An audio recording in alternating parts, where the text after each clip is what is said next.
So before we start our discussion, I want to share a brief introduction to our special list of guest speakers. We'll welcome a special panel of guest speakers who work with volunteers across a broad range of public service domains. Our presenters tonight include me, Mary Bonney. I'm the peace agent for the Calvert Peace Project, and Bob Raig from the Peace Through Action USA, who will provide us a basic understanding of volunteering as a peaceful practice, as well as national opportunities for volunteering. For our panel, we are joined by Kara Fogarty from the Nonprofit Institute at CSM, Jen Dorsch-Messler from Maryland VOAD, Richard Brown from End Hunger in Calvert County, and Joseph C. from the Community Mediation Center of Calvert County. Next, as the organizational host this evening, I'd like to introduce the Calvert Peace Project. So we're the local community project, and we have an exciting year ahead of us. So please spread the word to your friends and family about our upcoming opportunities. Our project's mission is to increase understanding, collaboration, and community among youth and adults in the county by providing civic and social engagement activities with a focus on peace. Later this evening, we'll share more information about our specific projects, but I want to acknowledge our community partners in Broadview Church and Peace Through Action USA. Broadview Church operates as our primary donor, and we thank them for all their contributions to our work. And Peace Through Action USA is our national organization. The Calvert Peace Project is the local peace project site aimed to activate and equip Americans to implement practical and peaceful solutions to aggression and violence. And I would like to now welcome Bob Raig, our first speaker this evening, to lead us into exploring the field of volunteering. Good evening, everyone, and thanks for being with us this evening. We planned this event in timing with the Martin Luther King federal holiday, which is the federal holiday that Congress has designated as a national day of service. So we felt January was a good opportunity to talk about volunteering and how it connects to peace building, and also focus all of us on thinking about the full year ahead, where opportunities to volunteer may be present in Calvert County and elsewhere.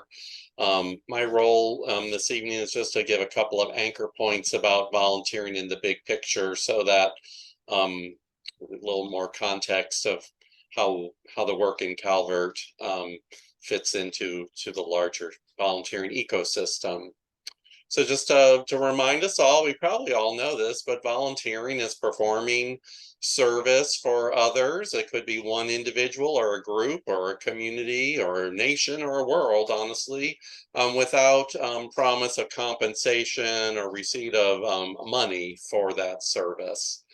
And now that might be, hey, I get a stipend for my transportation time or whatever. Okay, sure, we help volunteers sometimes to accomplish their volunteering, but they're not getting paid for their time.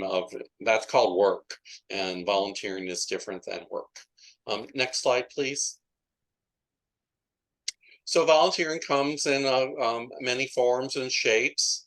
It can be informal or formal. So technically helping someone is volunteering. So let's say you collect your neighbor's newspaper for the week while they're on vacation. Technically, that's volunteering. But typically, when we're talking about volunteering and think about it, we think it's something more formal and organized. And that's where we're mostly focusing tonight. But know that when you're being generally helpful to others in your midst, you are volunteering in some form or fashion. But volunteering can be a one-time experience. It can be something you do every once in a while or episodically. It can be something that you commit to doing regularly on a schedule and with some real intentionality of regularity.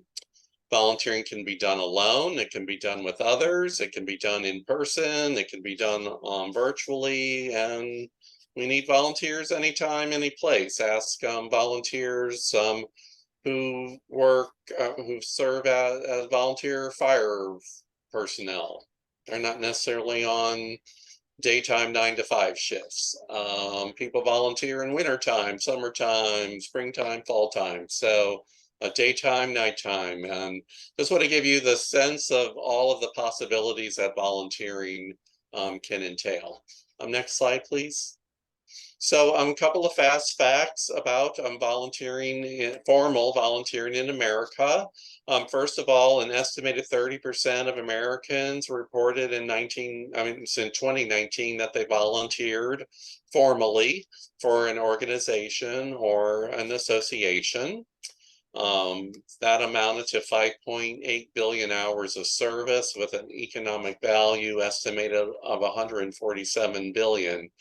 So think about that, of how much is being accomplished with human help that's not paid human help, and how much need is being met with resources of the individual's time and the hourly, and how their time equates to money in a way that's not actually money that an organization has to pay a worker or a independent contractor. So it's an important part of our economy, as well as an important part of our being a society that's effective together.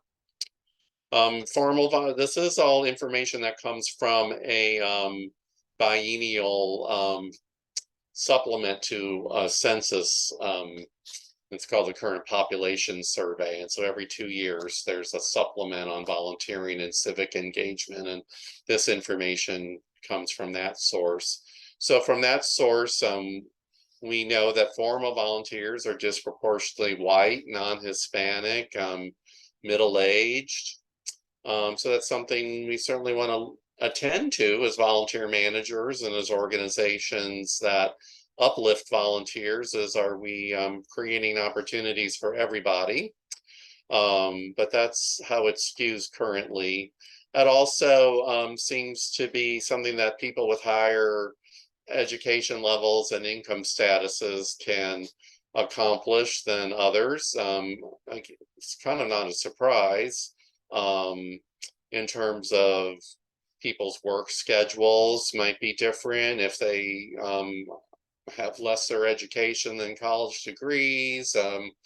They might have more discretionary time to be available for volunteering. So again, those are just some highlights from that supplement to the Current Population Survey that I think are worthy of note.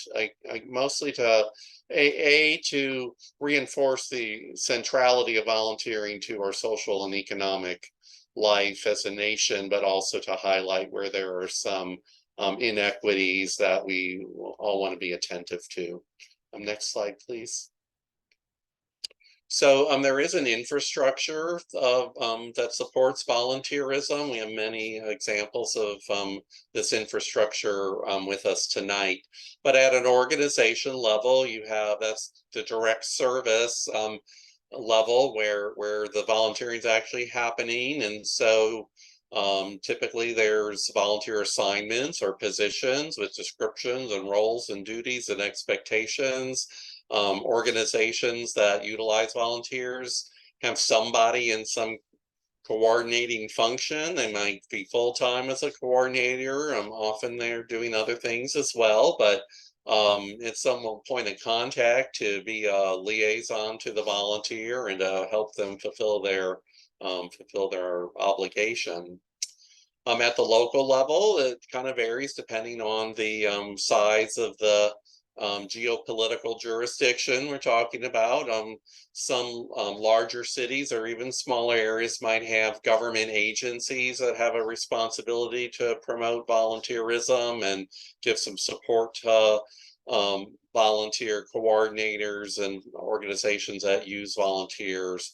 Example might be a community affairs office or an office of volunteerism and service. And it just kind of depends what kind of size community can they sustain public resourcing around volunteerism that way. Also, a number of communities have volunteer centers. Those might be publicly operated, but typically are operated by a nonprofit entity themselves. And so that's kind of the local level. All states have some entity that supports volunteerism and service. Those are so they are public agencies, and they have various different names, but State Service Commission, you might hear, State Service Agency, Governor's Office on Volunteerism. So they all have, every state has an entity within its government structure that, again, uplifts volunteerism and gives support to the sector that relies on volunteers.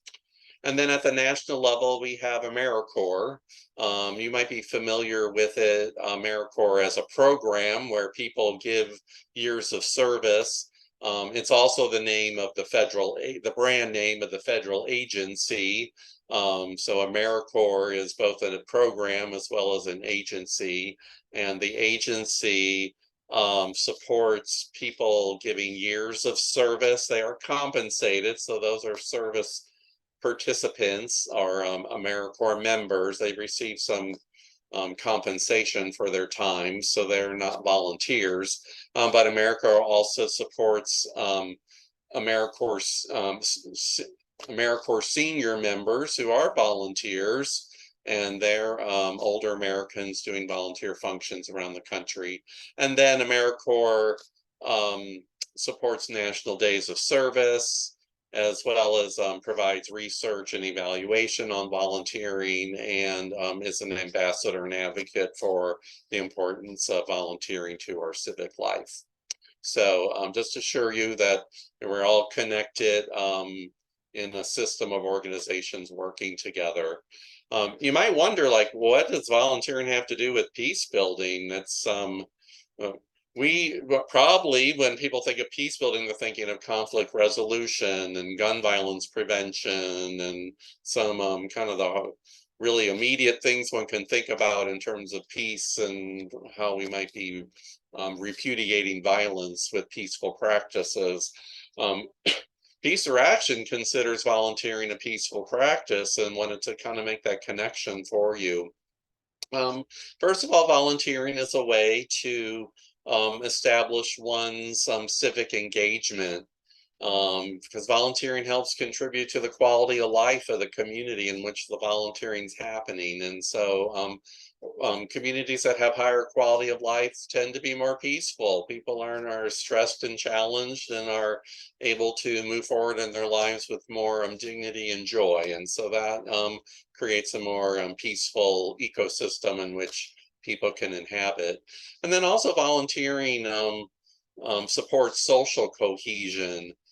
First of all, it builds opportunities to build empathy with people who are not like oneself. So, for example, if I'm a person who's not constantly hungry and I'm serving as a volunteer at a food bank or a food pantry or soup kitchen or someplace that a nutrition program of any kind, I would be encountering people who are hungry sometimes. And I know we have someone from a hunger relief organization today to make that connection more for you. But yeah, you kind of see not everyone's like me, and that's part of peace building, is understanding that we all have differences, but we all have a common humanity.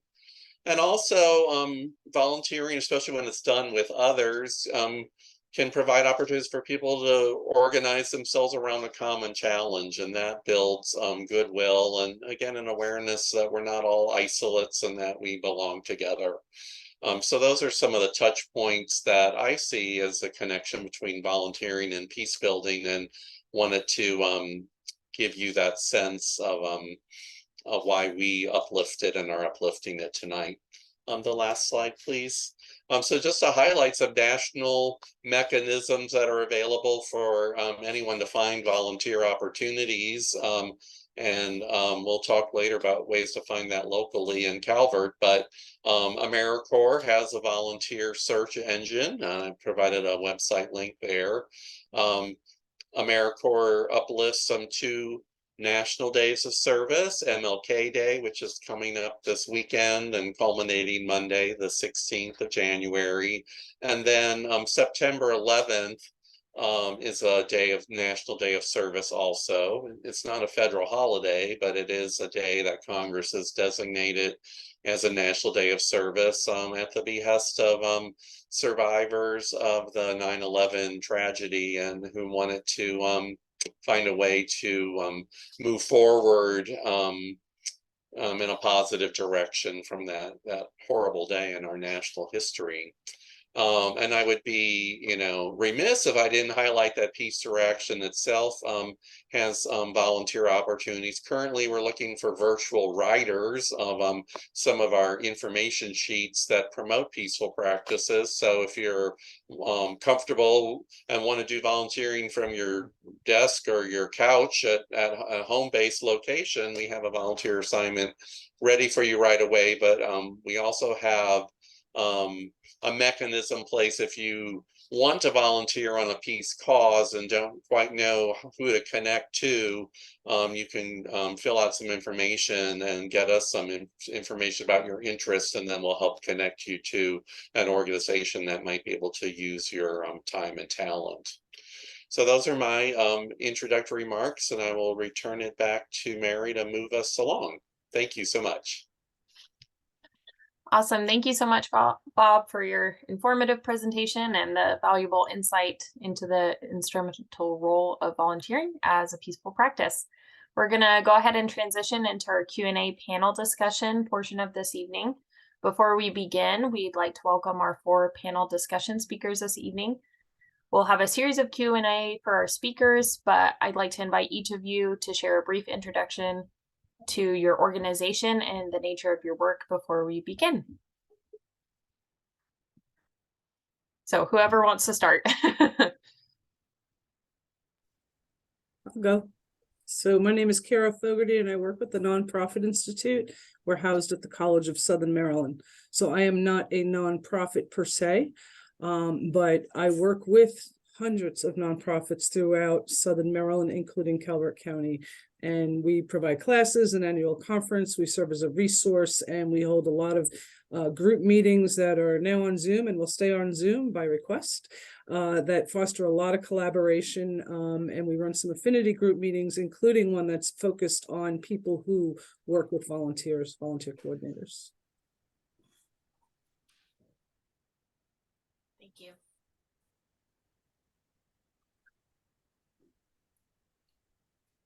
All right. Hi, I'm Carl Adler. I work at the Calverton School in Huntingtown, Maryland, and Calverton is a K through 12 school, and I'm part of some initiatives for service learning and community service. And so thanks for inviting me to this. I'm Ricky Brown. I am the Special Events Director for In Hunger in Calvert County. We do a couple of things. Mainly, we believe that everyone deserves the dignity of self-sufficiency. We operate as a regional distributor for the Maryland Food Bank. So we ourselves are a large food bank that distributes to Calvert and even some of the other surrounding counties to the local food pantries. We do that, free of charge. There's a huge need in it's very difficult for the food pantries to get the food from the food banks. So we are that middleman that fills that gap. We also have a culinary training program for adults who have IDD, who are having a hard time finding space in the workplace. It is a job training skills, get them ServSafe certified, teach interview skills, and things of that nature. So as far as volunteering is concerned, we have a lot of different hats for our volunteers to wear.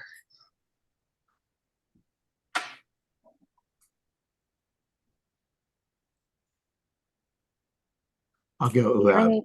Oh, sorry. Okay, go ahead.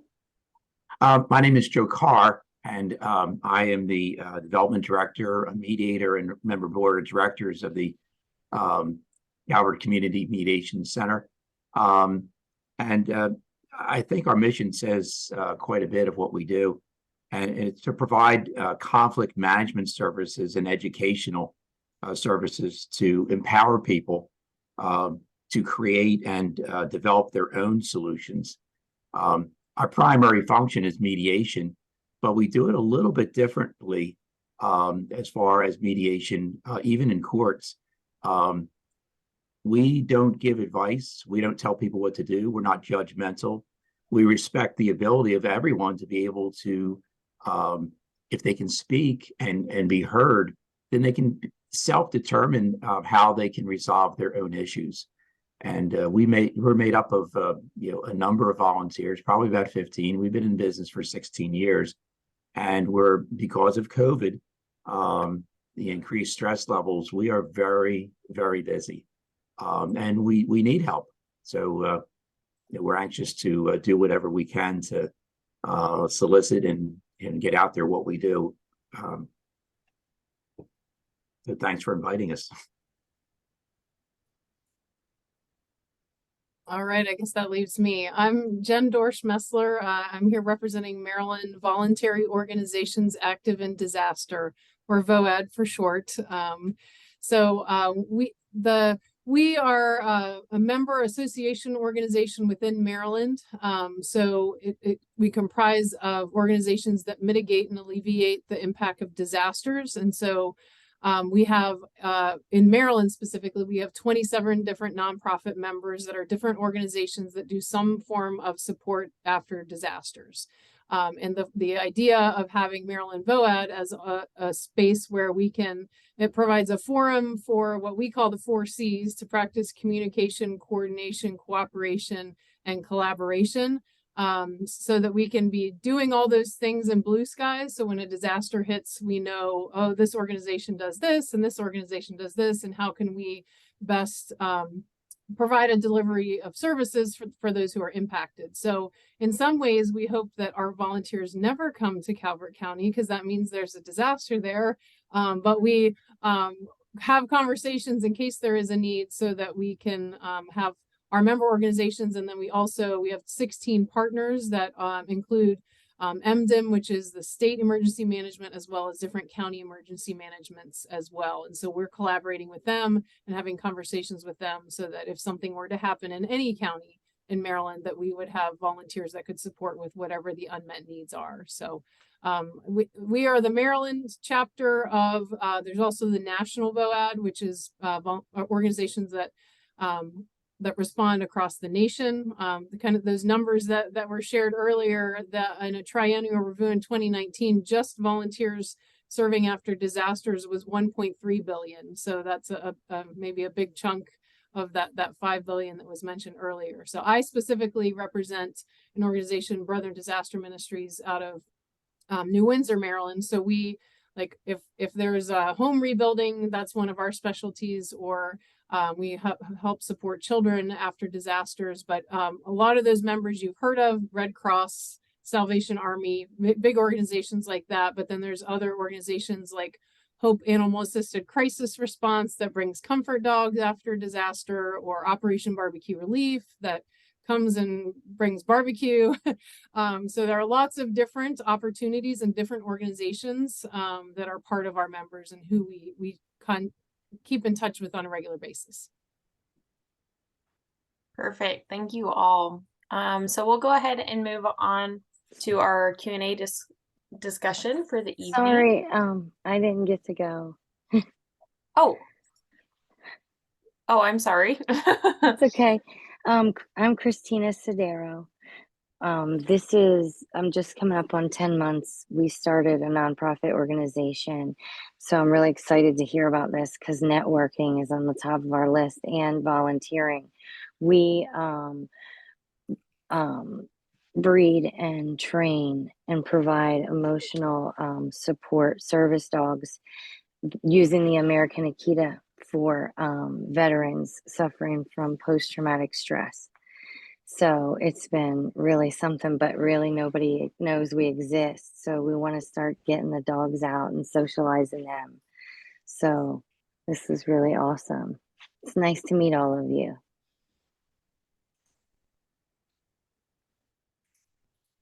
Thank you so much for joining us. We'll go ahead and start our Q&A for our 4 panelists then. All right, perfect. So our first question is, how do volunteers benefit your constituents and contribute to your community's quality of life?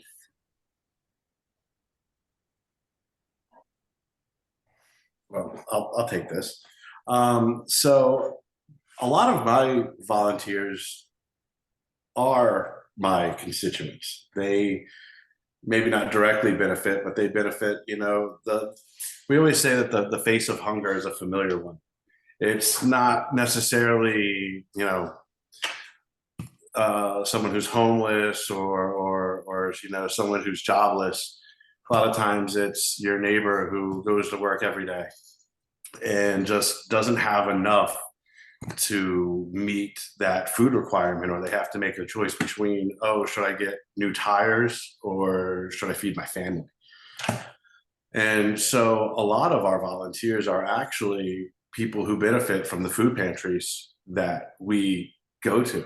So, I find that volunteerism is really just a giant feedback loop of community. You pour out into your volunteers pour out back into you and pours back into the community. I mean, and who better to serve the people's needs than the same people who have those needs?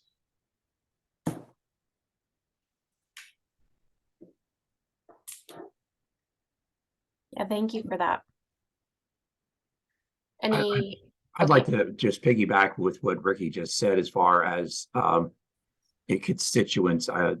It's the creation of constituents joining the volunteers. We service pretty much everyone in conflict, all types, through mediation or through other programs. And what better people do we have to lead it than those that have been in conflict and have resolved their conflict?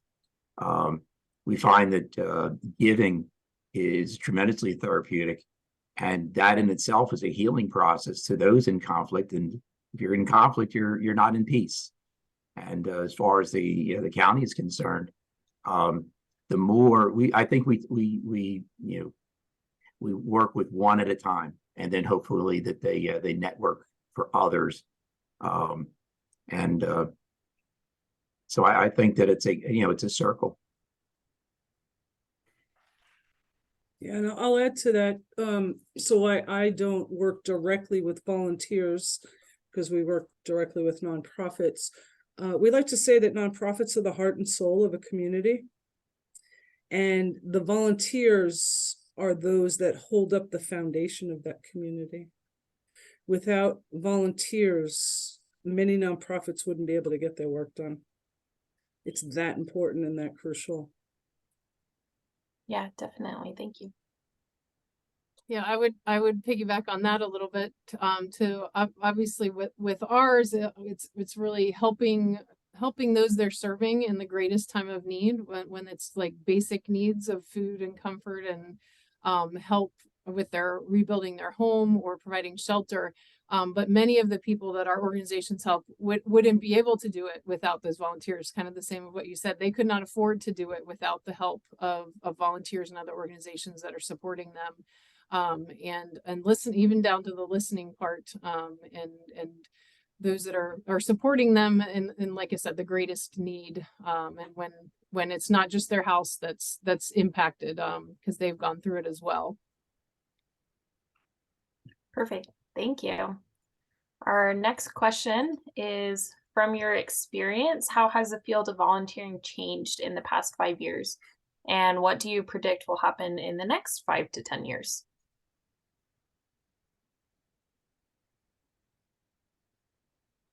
Well, in light of the past 3 years, I don't think anybody should predict anything. Fair enough.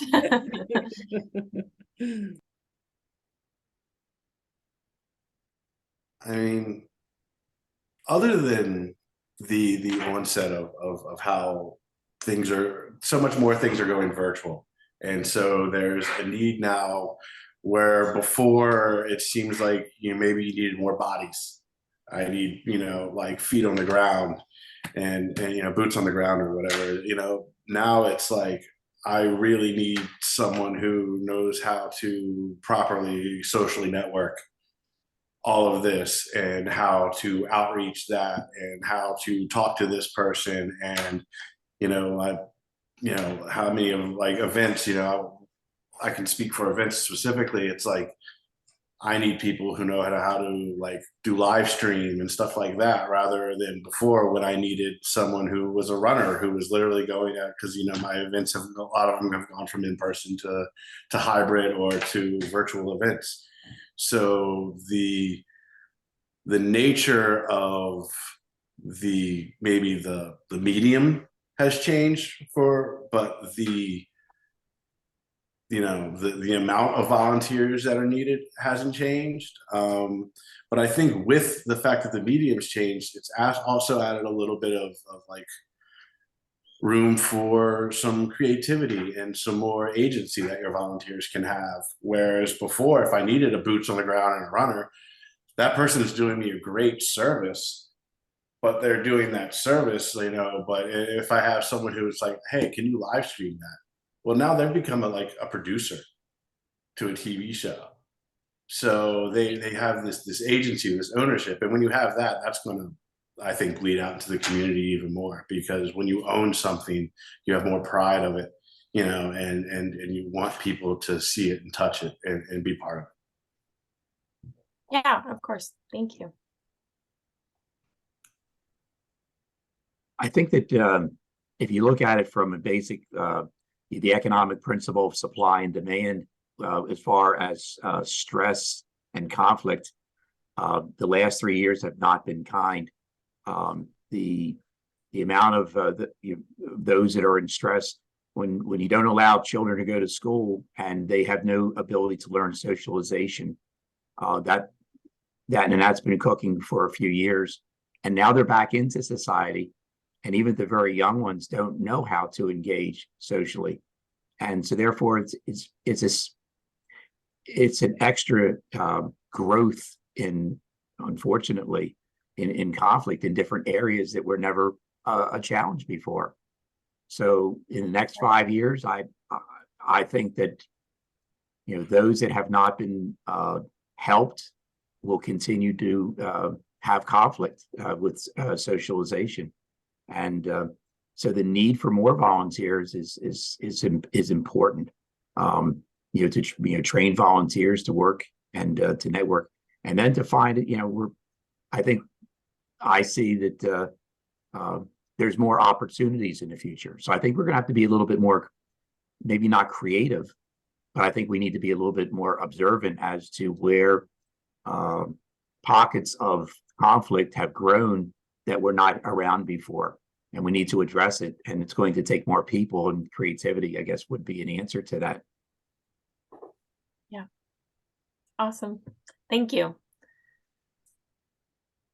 Yeah, on our side of things, I would obviously COVID-19 impacted all kinds of levels of volunteering after disasters, whether it was sheltering, where we couldn't have mass sheltering in hotels, down to not having volunteers come into people's homes. So obviously the risk has changed a lot with volunteering, and that's another dynamic of adding to being able to afford to volunteer and have transportation to volunteer and things like that. Something that's a little bit looking into the future that unfortunately with our volunteers is the pandemic didn't cause disasters to stop. And the other element of that, just in general, is that there are a lot more low attention disasters now across the country, including in Maryland, where events will flood maybe 50 to 100 homes. They won't get money from federal declarations, but they still need volunteers even more then, because they don't have as much funding. So we have an example is we have a significant response going on in Dorchester and Somerset County from over 100 homes that flooded in 2021. And it's been hard to find volunteers to know about it and then to go out there and serve too. Yeah, I can imagine. Thank you. Well, our next question is from the audience. I have a specialized skill set and I want to use my talents as a photographer, graphic designer, and a teacher to make a difference. How can I plug into resources to utilize my talents as a volunteer? Give me your contact info. I don't know a single organization that doesn't want a good photographer and graphic designer, and anyone who's a teacher is going to be a valuable asset, because finding leaders in volunteerism is very hard. And if you can teach, you can lead. Yeah, thank you. Great demand, great need. We run a program, we work with Leadership Southern Maryland, which is here in Southern Maryland, and they have a class every year, and they require, they voluntold, they require their class members to do a volunteer project, but they want to give them something really valuable and worthwhile. So we solicit really specific projects from nonprofits that Leadership Southern Maryland can offer to their class members.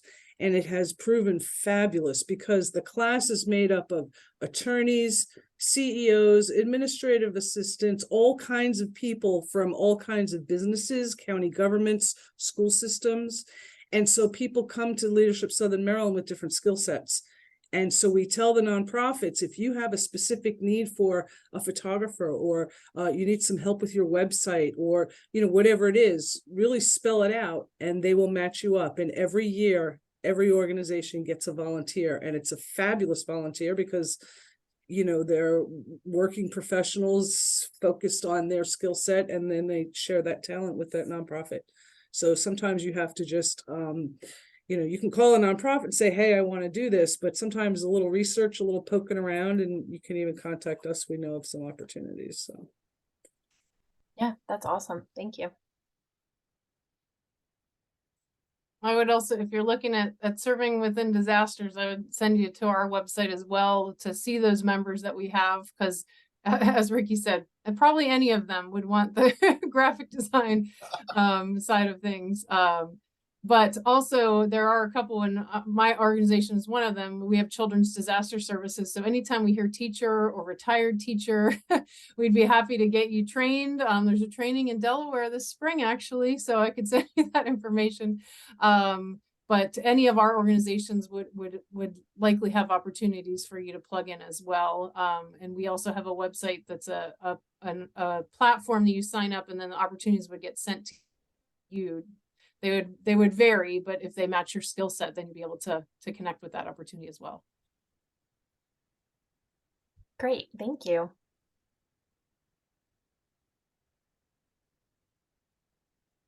right, I'll go ahead and move on to the next question, which is, what advice or tips do you have for someone who wants to take action within their community?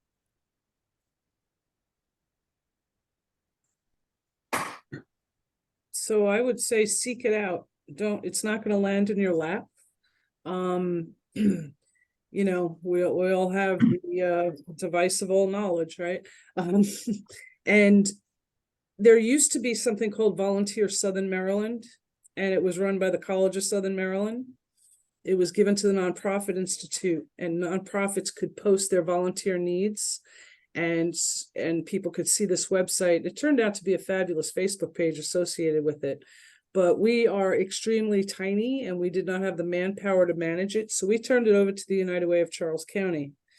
Then the 3 United Ways in Southern Maryland disbanded and became one United Way. So the United Way of Southern Maryland now owns the Volunteer Southern Maryland Facebook page, and they are doing a little bit with it. And I think we will see a whole lot more come from them as they grow a little bit, because they're still a relatively new organization. So that's somewhere that people can look and find volunteer opportunities if they would like to get involved. Great, thank you. I would also say too, think about what you like to do, what you want to try, what interests you, what's your passion. But don't be afraid to try and say no.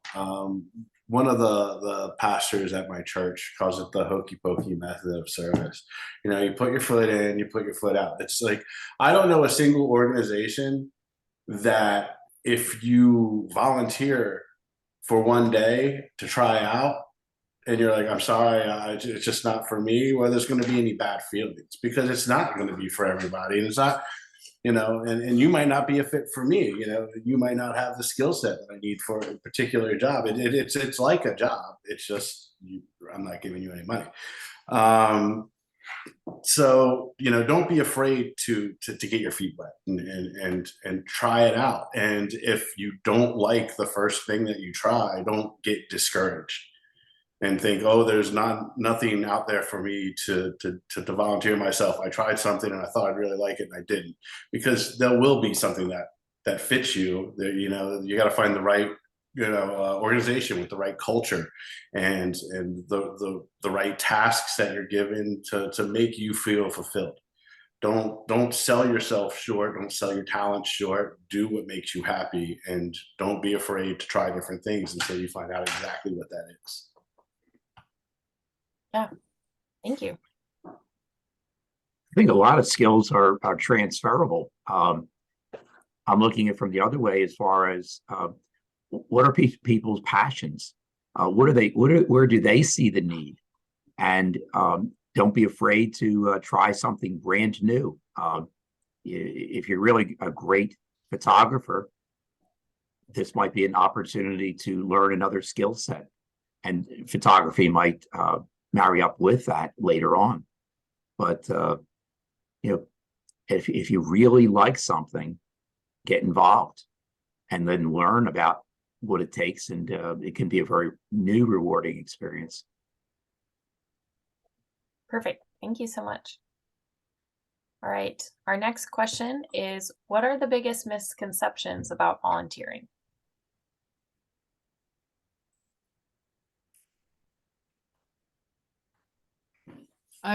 What I would say on kind of our end, that one of them would be is that you don't have to already have the skills to help after a disaster. Our organizations will train volunteers for whatever they're needed for. So don't feel like you don't have anything similar to what's already been said, but there's training available and recommended to do that in blue skies when there aren't disasters, so that you can be trained and ready to deploy right after an event, or right there in Calvert County if it happens, and you can help your neighbors. And then the other thing that I would say, one of the unique things about our association is that it is multiple different faiths, multiple different nonprofit organizations. And so you don't have to only be Lutheran to be able to respond, or you don't have to only be a veteran to respond. So there are other opportunities. Our chair likes to say that he works for Lutheran Disaster Response, but he likes to say, well, I'll take a good Catholic and make him Lutheran for a day. So it's all about finding opportunities, but it doesn't have to be like was talked about earlier. It likely won't be people like you. You'll get to learn and engage and meet other people that maybe aren't in your circles, but you're able to help in the community after a disaster then. Definitely. Thank you. If I was going to come up with one, a mantra as far as this is, you can do this. End of discussion. Yes, very. They'll train. Everyone will train. Everyone will want you. All they need is your energy. That's a starting point. And then it matches up. Don't be afraid.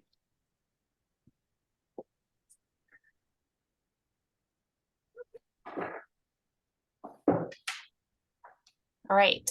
So then our next question is, how do volunteers at your organization deepen empathy or strengthen social connections in your community?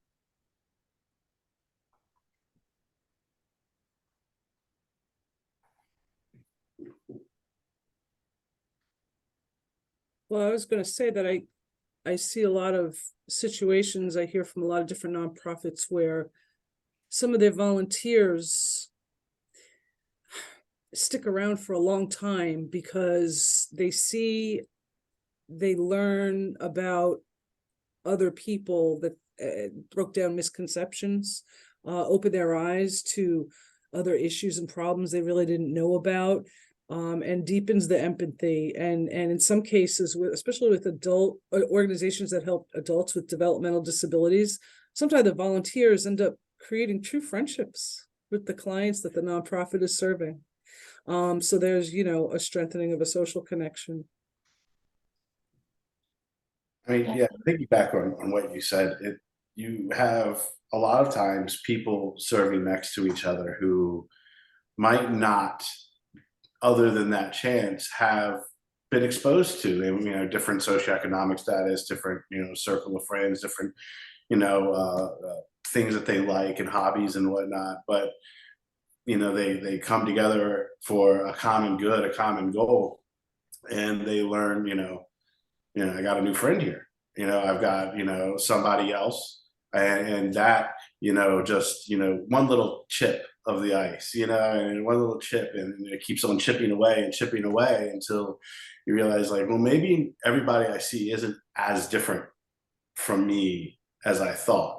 And when you start walking around with that conception, then it doesn't have to be the person that I've been serving with all day, as my friend. It's like the stranger I know could be my friend, and it may be a thought that hadn't crossed your mind before, because it's, you never would have played on that side of the yard with the kid. Yeah.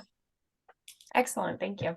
We have several organizations that faith-based organizations that use the term ministry of presence. So even though you may be there to provide food or to swing a hammer, if you sit and spend time and listen and talk to those you're working with as well as those you're serving, then it's just an incredible relationship building experience, and just helps everybody all around, for sure.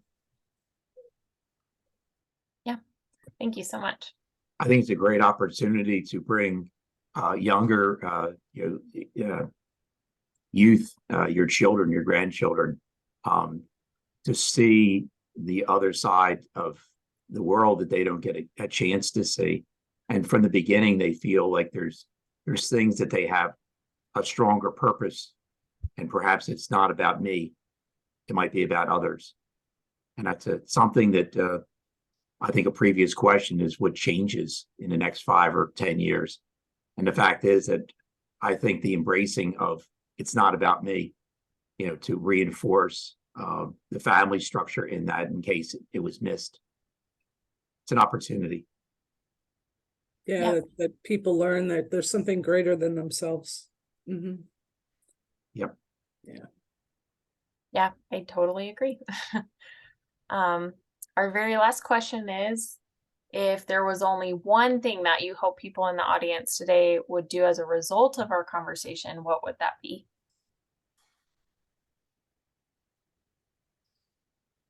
We need you. Yeah, start now. Yeah. As Ricky said, can you leave your name and number, please? Put it in the chat. Everyone has value. Everyone has a skill. You don't need 50 skills. You just need a heart and a soul and, energy. And you can be slotted into something very valuable until you, and you'll learn more about yourself and more about others.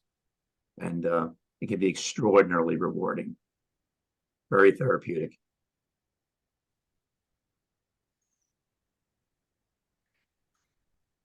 I guess that was more than one thing. Oops. All under the same scope, I think. Sorry. Well, perfect. Does anyone have any closing remarks they'd like to share? Well, my one thing I would just add is that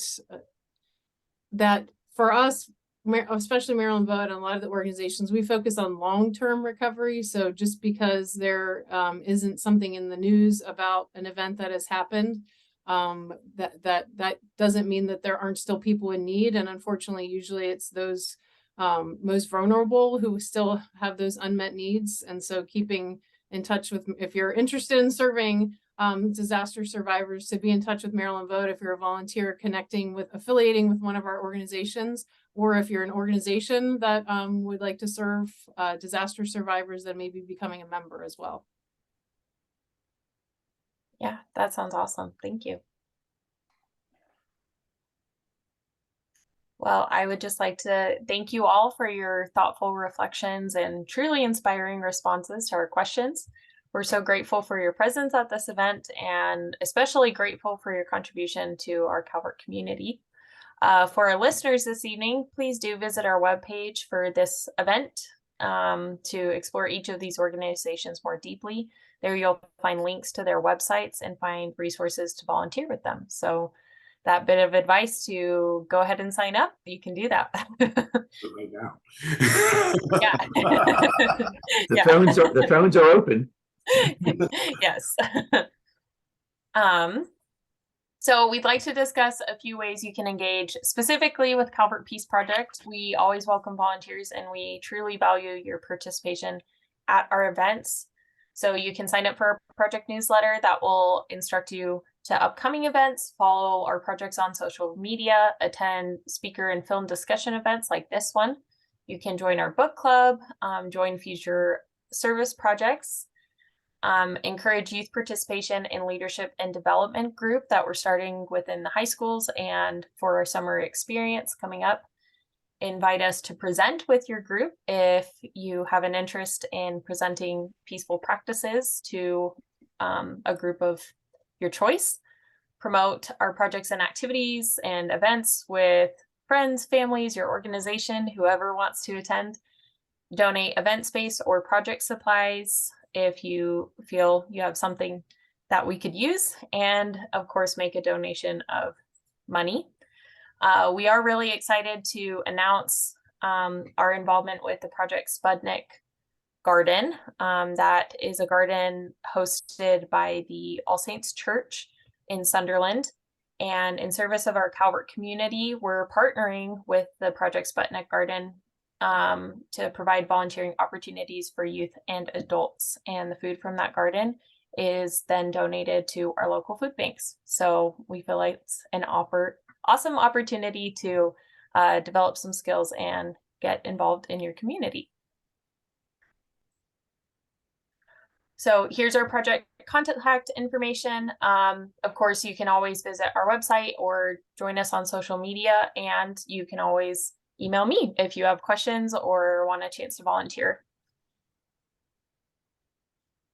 And here's the rest of our contact information for Peace Through Action specifically. And my project director, Chris, will be sending out a post-event survey in the chat here. So if you want to follow that link, we'd love to get your feedback about this event and see what else we can do for you.